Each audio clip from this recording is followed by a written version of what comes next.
उनसे बिछड़ के तुमको और रोज क्या मिलेगा। अल्लाहुम्मा सल्ली अला मुहम्मद व अला आले सय्यदिना। अस्सलामु अलैकुम।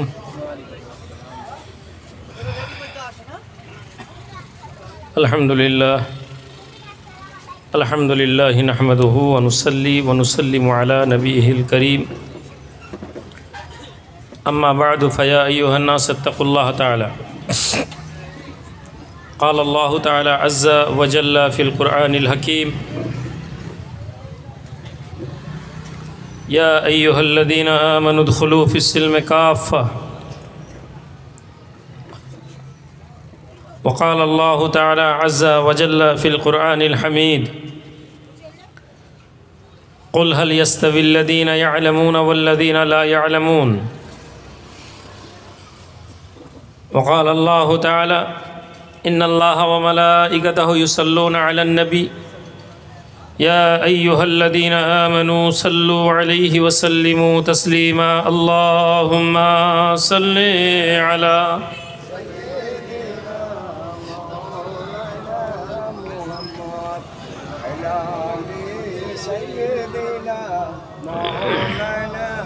अल्लाहुम्मा सल्लि अला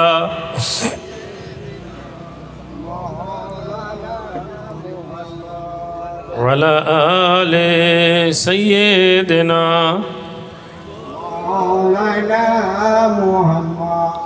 আমার সম্মানিত দিনদার ইমানদার ভাইরা, আলহামদুলিল্লাহ সুম্মা আলহামদুলিল্লাহ। প্রতি বছরের ন্যায় এবছরও খাজা বারকের বাৎসরিক সালে সওয়াবের ব্যবস্থা করা হয়েছে। আল্লাহ পাক রব্বুল আলামিন আপনাকে আমাকে আমাদেরকে হক কথা বোঝার এবং বলার তৌফিক দান করুন। সম্মানিত উপস্থিতি, আমরা এমন একটি জামানা থেকে অতিবাহিত করছি, এমন একটা জামানার দিয়ে আমরা যাচ্ছি যে জামানাকে ফিতনার জামানা বলা হলে ভুল বলা হবে না।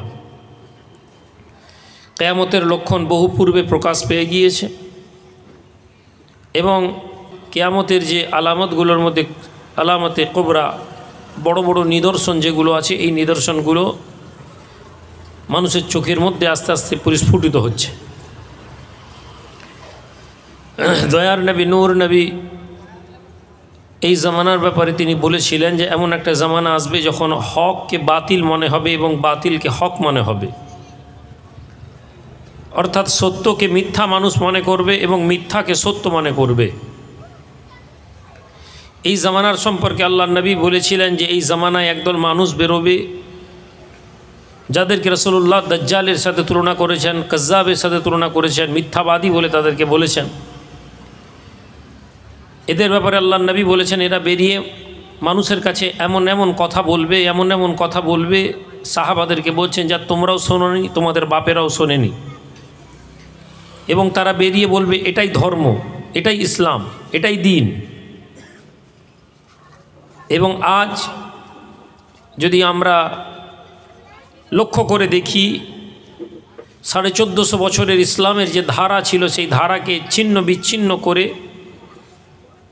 একদল মানুষ আমাদের কাছে এসে পৌঁছেছে এবং যারা ধর্মের বিশুদ্ধতার নাম করে আমাদেরকে সবচেয়ে বেশি গুমরাহের দিকে নিয়ে যাচ্ছে।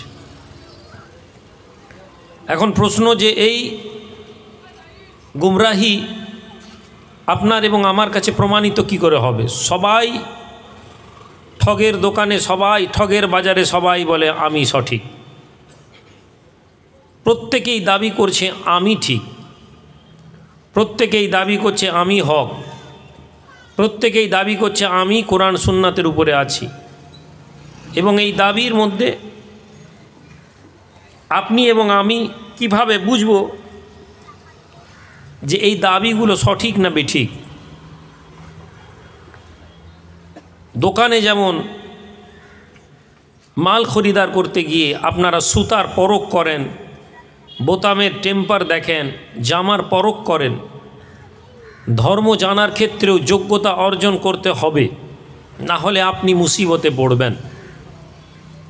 এই জন্য আল্লাহ সুবহানাহু ওয়া তাআলা বলছেন, কুল হাল ইয়াস্তাবিল্লাযীনা ইয়া'লামুনা ওয়াল্লাযীনা লা ইয়া'লামুন। হে নবী, আপনি বলুন যে জানে আর যে জানে না তারা কি এক? যে ব্যক্তি ধর্ম জেনে নিল, যে ব্যক্তি হক জেনে নিল, সে ব্যক্তির জন্য মুসিবত কম, তার জন্য বিভ্রান্ত হওয়ার সম্ভাবনা কম। আর যে ব্যক্তি ধর্ম জানলো না, যে ব্যক্তি দিন জানলো না, আর সে ধর্ম শিখতে বসলো এবং ভুল লোকের হাতে পড়ে গেল, ফলে তার ঈমান নষ্ট হয়ে যাওয়ার সম্ভাবনা প্রবল। ব্যাসটা হালকা কমিয়ে একটা হালকা ইকো দেবেন। আমার ভাইয়েরা, তাহলে আমাদের জন্য সবচেয়ে জরুরি কি? আমাদেরকে জানা, ধর্মের মৌলিক ব্যাপার আমাদেরকে জানতে হবে। আল্লাহর নবী, দয়ার নবী, নূর নবী দুনিয়ার জমিনে এলেন। ধর্মকে কিভাবে আমাদেরকে জানানো হলো, এটা আগে আমাদেরকে বুঝতে হবে যে ধর্ম কিভাবে আমাদের কাছে এলো। আজ আমাদের কাছে একটা ট্র্যাডিশন চলছে যে আমাদের কাউকে প্রয়োজন নেই, কাউকে মানার দরকার নেই, কারো অনুসরণ করার দরকার নেই। আমাদের কাছে কোরআন হাদিস হলে যথেষ্ট। এই কথাটি খুব ভালো কথা, কিন্তু আমাদেরকে আগে বুঝতে হবে যে কোরআন এবং হাদিস আমাদের কাছে কিভাবে এসেছে, এটা আমাদেরকে বোঝার প্রয়োজন আছে। আল্লাহ পাক রব্বুল আলামিন যদি চাইতেন হেদায়েতকে, আল্লাহর বার্তাকে পৌঁছানোর প্রয়োজন মনে করতেন, তাহলে তিনি সরাসরি মানুষের অন্তরে দিয়ে দিতে পারতেন। কিন্তু আল্লাহ পাক নবীকে দুনিয়ার জমিনে পাঠালেন, রসুলদেরকে পাঠালেন কিসের জন্য? মানব মণ্ডলীকে রসুলদের মাধ্যম থেকে আল্লাহ বার্তাবাহক বানিয়ে, তাদেরকে পয়গম্বর বানিয়ে পেগাম, আল্লাহর পেগাম দিয়ে মানুষের কাছে পৌঁছালেন। এবং তিনি মানুষকে তার কথা আলাদা করে পৌঁছানোর জন্য রসুলদের কাছে তার কিতাবকে পাঠালেন। কিতাবগুলো কি? বিভিন্ন সময় বিভিন্ন কিতাব এসেছে, সাহিফা এসেছে। কখনো তাওরাত এসেছে, কখনো জবুর এসেছে, কখনো ইনজিল এসেছে, কখনো কুরআন, আও ফুরকান, আও নূর, আও হুদা, যে নামেই আমরা ডাকি না কেন, এই কিতাবকে আল্লাহ পাক পাঠিয়েছে। তাহলে রসুলদের মাধ্যম থেকে আল্লাহ পাঠালেন, আবার রসুলদের মধ্যে আলাদা করে আল্লাহ তার কথাগুলোকে আবার আলাদা করলেন। নবীদের মুখ থেকে যেটা বেরাবে ওটাই সত্য, নবীদের কোনো কথা মিথ্যা না। আল্লাহ বলছেন নবী আল্লাহর হুকুম ছাড়া কোনো কথা বলেন না। এটা নবীকে কে বলছেন? কোরআন বলছে। মামায়ুন থেকে আইনুল হাওয়া, নিজের ইচ্ছাতে কোনো কথা রসুলুল্লাহ বলেন না। তাহলে নবীর প্রতিটি কথা আল্লাহর হুকুম, এটা আমাদেরকে বুঝতে হবে। তাহলে নবীর প্রতিটি কথা যখন আল্লাহর হলো, তাহলে আবার আল্লাহ পাক কোরআনকে আলাদা আইডেন্টিফাই করলেন কেন? এটা কোরআনুল করিম, যালিকাল কিতাবুল লা রাইবা ফি হুদাল্লিল মুত্তাকিন। নবীর কোনো কথাকে কি আমরা সন্দেহ করতে পারি? নবীর কোনো কথাকে কি আমরা ইনকার করতে পারি? তাহলে আবার নবীর কথার মধ্যে থেকে, নবীর মুখ থেকে বেরোচ্ছে, ওটাকে আবার আলাদা করে কোরআনুল করিম বলা হলো কেন? আচ্ছা, কোরআনুল করিম আমাদের কাছে এসেছে, কোরআনুল করিম আমাদেরকে দেওয়া হলো, এরপরে আল্লাহ পাকের নবী নিজের মুখ থেকে আবার নিজের কিছু কথা বললেন। তাহলে নবী নিজের কথা যখন বলছেন, তাহলে নবীর নিজস্ব কথাগুলোকে কি বলা হলো? হাদিস বলা হলো। আল্লাহ পাক আপনাকে আমাকে হেদায়েত দিতে পারার জন্য কোরআন পাঠিয়ে দিতে পারতেন। সাহাবাদের কাছে এই আল্লাহর কথা আছে, এটাই যথেষ্ট। কিন্তু আল্লাহর কথা আমাদের জন্য এলো, তার সঙ্গে সঙ্গে আমাদেরকে কি বলা হলো? রসুলুল্লাহর কথাকে মান্যতা দিতে হবে।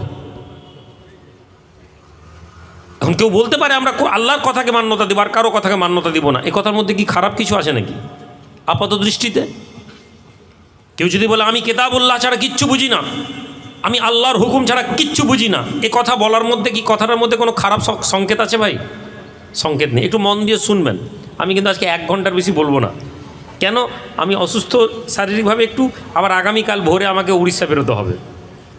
আমি ঘর থেকে বেরিয়েছি 7:30টায়, কোলাঘাটে ছিলাম, ওখান থেকে এখানে আসতে প্রায় 3.5 ঘন্টা টাইম লেগে গেছে। তাহলে আমি আপনাদের সময় নষ্ট করব না।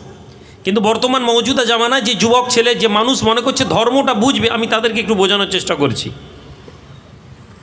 আপনি যা বলেন আপনি নিজেও জানেন না। আপনি কি জানেন এমন সমাজ ইসলামের দুনিয়াতে, এমন সম্প্রদায় এসেছে, এমন গৃহ এসেছে, এমন গ্রুপ এসেছে যে গ্রুপেরা এমন এমন কথা বলতো যেটা শুনলে মনে হবে যে আরে এর চেয়ে ভালো কথা কিছু হয় না। তারা বলতো ইনিল হুকুম ইন্না লিল্লাহ, হুকুম আল্লাহর জন্য, এই স্লোগান তারা দিত। কিন্তু ইসলামের দুনিয়াতে বড় বড় আলেমে দ্বীন, মুহাক্কিক, মুহাদ্দিস, ফকিহরা, ইমামরা তাদেরকে বাতিল বলেছেন, তাদেরকে জাহান্নামী বলেছেন, ইসলাম থেকে তাদেরকে বার করে দিয়েছেন। কেন না? একটা ইসলামের উসুলকে তারা ভেঙে তারা নিজেদের মতন করে ধর্ম বোঝার চেষ্টা করেছে। আপনাকে আগে বুঝতে হবে যে ধর্ম বোঝার উসুল কি। যদি আমি বলি রুহুল আমিন কোরআন মানবো, আমি আর কিচ্ছু বুঝি না, আপাত দৃষ্টিতে কেউ আমার এই কথাটাকে ইনকার করতে পারবে না। কিন্তু আপনি যদি ধর্ম বুঝতেন, আপনার মনে হবে যে ভাই কোরআন যদি মানবো এটাই যদি যথেষ্ট হয়, তাহলে রাসূলুল্লাহর হাদিস এলো কেন? নবীর মানার প্রয়োজন এসে গেল কেন? আজকে একদল লোক আহলে কোরআন হয়েছে, তারা বলে কোরআন মানবো, কোরআন মানবো, কোরআন মানবো, কিন্তু তারা কোরআনের কথাকে মানে না। কোরআনুল করিমকে মানবে ওই ব্যক্তি যে ব্যক্তি কোরআনের আয়াতকে বুঝবে। কোরআনের আয়াতের মধ্যে আল্লাহ বলছেন ইন কুনতুম তুহিব্বুনাল্লাহ ফাত্তাবিউনি ইউহিব্বুকুমুল্লাহ। হে আল্লাহর বান্দারা, তোমরা যদি আল্লাহর ভালোবাসা পেতে চাও, আল্লাহর ভালোবাসা পেতে চাও, ইউহিব্বুকুমুল্লাহ, আল্লাহ ভালোবাসবেন। কেন? নবী আপনি বলুন ফাত্তাবিউনি, আমার অনুসরণ করো, আমার ইত্তেবা করো। তাহলে একজন লোক শুধু কোরআন মানবে কথা বললে যেমন অন্যায় বলছে, একজন লোক যদি বলে যে আমি কোরআন হাদিস ছাড়া কিচ্ছু বুঝি না, সে কী রকম জায়গায় আসবে সেটা আমরা পরে আসছি। তাহলে কোরআন মানার সঙ্গে সঙ্গে আমাদেরকে হাদিস মানতে হবে। আর হাদিস মানলে কি পাবো? নবীজি বলছেন কুল্লু মুসলিমিন ইয়াদখুলুনাল জান্নাহ। আল্লাহ নবী, দয়ার নবী, নূর নবী, পুর নবী বলেন আমার সাহাবারা, तमाम বিশ্বের মুসলমানেরা জান্নাতে প্রবেশ করবে, ইল্লা আবা, অস্বীকারীরা জান্নাতে যাবে না। কিলা ইয়া রাসূলুল্লাহ মানিল ইয়াবা, সাহাবা প্রশ্ন করেন হে নবী অস্বীকারীকে?